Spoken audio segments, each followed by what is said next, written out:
Hey everyone. Before we dive in, make sure to stick around till the end of the video because I'll tell you exactly how much it might cost to get this problem fixed. Alright, let's get into it. If you own a Toyota Hybrid, especially a RAV4 Highlander Sienna Venza made in the last few years, you might have heard about something called Cablegate. This isn't a recall and it's not your typical TSP.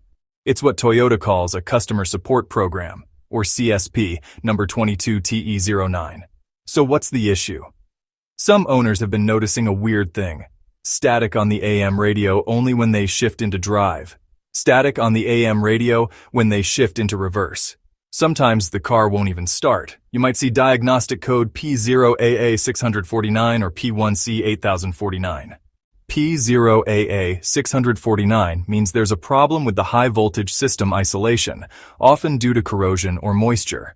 P1C8049 points to an issue with the rear motor cable, usually caused by water or salt getting into the connector. The culprit? Excessive corrosion at the connector for the high voltage wire harness and the rear traction motor cable. Basically, water or road salt can sneak in and cause problems at the rear motor generator, especially on all-wheel drive hybrids. Here are the vehicles covered under this CSP.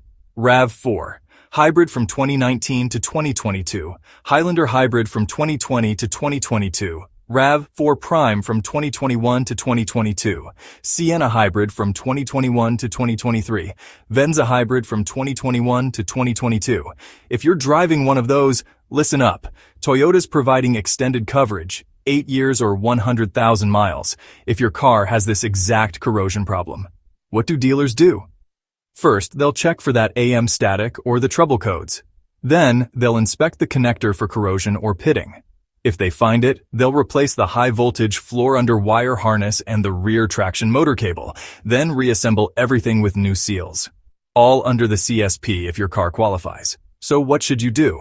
Dealer prices can vary. Parts and labor for the harness and cable replacement can run anywhere from $1,200 to $2,000 if you're paying out of pocket. But if you're covered, it's free. If this helped you out, hit like, drop a comment with your experience. And don't forget to subscribe for more car advice. See you next time.